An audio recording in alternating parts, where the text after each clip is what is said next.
Do you know what day of the week you are most likely to die from a heart attack? Take a guess. I'll give you a second. It's Monday. Care to guess what time? It is between 8 and 9 a.m. Do you know what else happens Monday at 8? That is the same day and time people get ready to go into jobs they hate. Coincidence? I don't think so. Take a look at this chart. This is the lifespan of the average person. On average, we live about 80 years. If we're lucky, we start working at about 18, and we work, and retire at about 67. Now, what does this tell you? That for better or for worse, the majority of your life will be spent at work. Do not spend that time unhappy. Like my friend Jay. See, Jay would always say, when I finish school, then I'll be happy. Well, Jay finished school, but he wasn't happy. So then Jay said, when I get a job, then I'll be happy. Jay got a job, but he still wasn't happy. So Jay said, when I get married, settle down, and have kids, then I'll be happy. Well, he got married, settled down, had 2 kids, but still wasn't happy.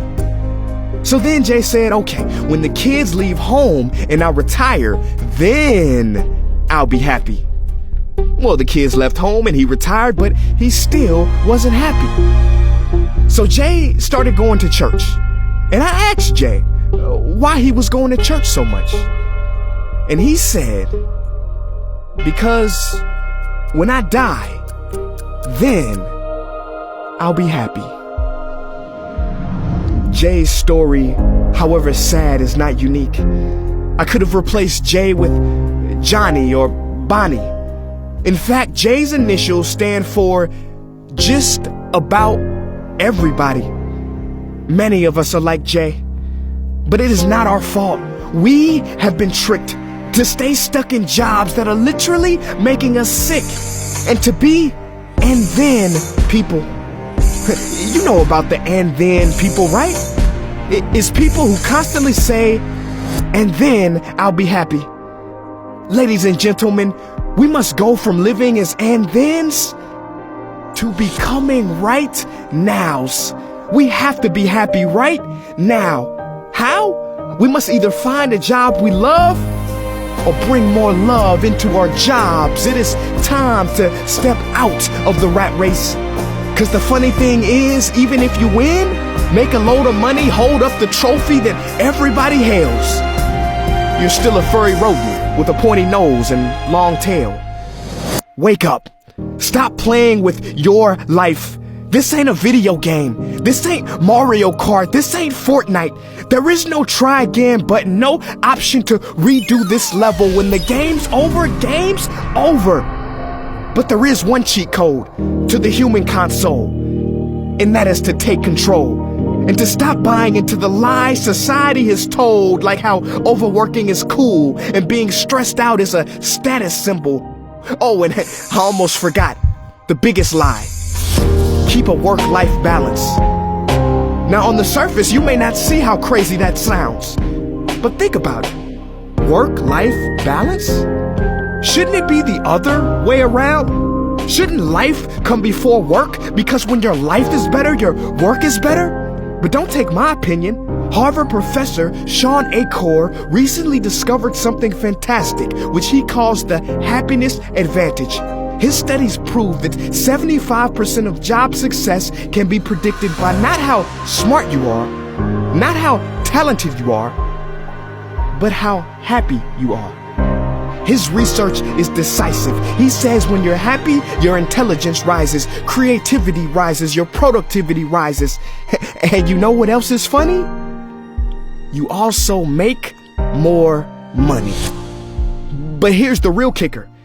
You live longer too. I know, it sounds too good to be true, but yes, optimists actually live longer than pessimists, so you could stretch this graph a few extra years if this time here is filled with more joy and cheer. Let me be clear, do not take this message lightly. It is your duty to be happy, for your own sake. I don't care if you're here at the end, it is never too late to trade in your deadlyhood for a livelihood and refuse to suffer during the weekdays. Ironic they call it that, cause you're literally in a weekdays where you're constantly waiting for the weekend. See, I believe so many people die of heart attacks because they are involved in work that their hearts are just not in. I believe people have low vital signs because they are involved in work that is not vital to them. My friends, happiness is a choice, but anyone who says it's easy has lied. It ain't easy, but you have to try. The first step is to look inside and remember the quote that the Buddha wrote 2,000 years ago, which I believe today for most people still applies. The problem is, you think you have time. Stop wasting your life.